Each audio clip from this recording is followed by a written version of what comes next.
Assalamualaikum warahmatullahi wabarakatuh. Halo semuanya.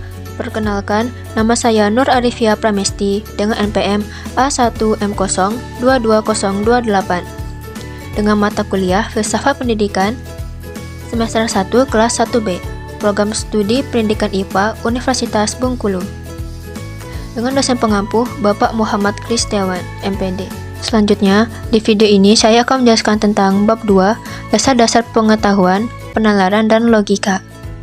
Yang pertama, apa itu penalaran? Penalaran merupakan suatu proses berpikir dalam menarik suatu kesimpulan yang berupa pengetahuan. Penalaran menghasilkan pengetahuan yang dikaitkan dengan kegiatan berpikir, dan bukan hanya dengan perasaan. Kemampuan menarik inilah kekuatan manusia yang menyebabkan manusia mampu mengembangkan pengetahuan. Manusia mampu mengembangkan pengetahuannya karena dua hal. Yang pertama, manusia mempunyai bahasa yang mampu mengkomunikasikan informasi dan jalan pikiran yang melatar belakangi informasi tersebut. Yang kedua, manusia memiliki kemampuan berpikir menurut kerangka alat berpikir tertentu, atau yang biasa disebut dengan penalaran. Adapun ciri-ciri penalaran, yang pertama, adanya suatu pola berpikir yang secara luas dapat disebut logika, atau penalaran merupakan suatu proses berpikir logis. Yang kedua, sifat analitis dari proses berpikir. Analisis pada hakikatnya merupakan suatu kegiatan berpikir berdasarkan langkah-langkah tertentu. Perasaan intuisi merupakan cara berpikir secara analitis. Kemampuan menalar inilah menyebabkan manusia mampu mengembangkan pengetahuan yang merupakan rahasia. Dengan adanya pengetahuan ini, maka manusia bisa mengetahui yang benar dan yang salah, baik dan buruk serta indah dan jelek. Jadi, ketika manusia dihadapkan pada pilihan dan untuk memilihnya, manusia memerlukan pengetahuan. Manusia merupakan satu-satunya makhluk yang mengembangkan pengetahuannya secara sungguh-sungguh. Berikutnya, yaitu prinsip-prinsip penalaran. Prinsip penalaran terbagi menjadi 3. Yang pertama yaitu prinsip identitas. Prinsip identitas menyatakan bahwa suatu hal adalah sama dengan hal sendiri. Yang kedua, yaitu prinsip non-kontradiksi, menyatakan bahwa sesuatu tidak mungkin merupakan hal tertentu dan bukan hal tertentu dalam suatu kesatuan. Prinsip ini menyatakan juga bahwa dua sifat yang berlawanan penuh atau secara mutlak tidak mungkin ada pada suatu benda dalam waktu dan tempat yang sama. Prinsip exclusivity menyatakan bahwa sesuatu jika dinyatakan sebagai hal tertentu atau bukan hal tertentu, maka tidak ada kemungkinan ketiga hal tersebut yang merupakan jalan tengah. Kedua, apa itu logika? Secara etimologis, logika adalah istilah yang dibentuk dari kata logikos, yang berasal dari kata benda, logos, yang berarti sesuatu yang diutarakan, suatu pertimbangan, akal, atau pikiran, kata, percakapan, atau ungkapan lewat bahasa. Sebagai ilmu, logika disebut dengan logike episteme, atau dengan latinnya logika scientia, yang berarti ilmu logika. Namun sekarang lazim disebut dengan logika saja.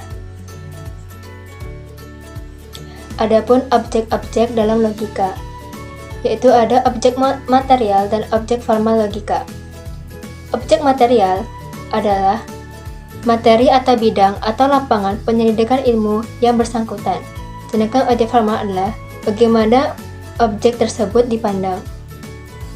Sesungguhnya, objek material logika adalah manusia, sedangkan objek formalnya adalah kegiatan akal budi untuk melakukan penalaran yang lurus, tepat dan teratur yang terlihat lewat ungkapan pikirannya yang diwujudkan dalam bahasa.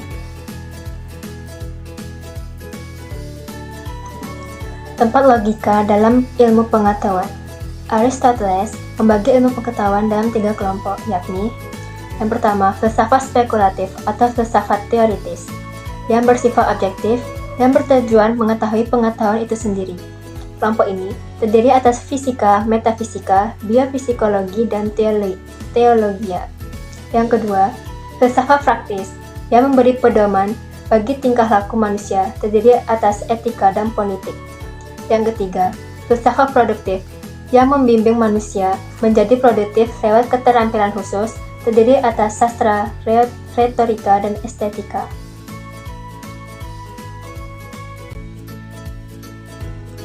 Kelompok ilmu pengetahuan.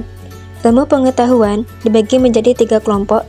Pertama yaitu ilmu pengetahuan abstrak, yang terdiri dari ilmu metafisika, logika, dan matematika. Yang kedua, ilmu pengetahuan alam, yang terdiri dari fisika, kimia, biologi, dan geologi. Dan yang ketiga, ilmu pengetahuan humanis, yang terdiri dari psikologi, sosiologi, dan antropologi.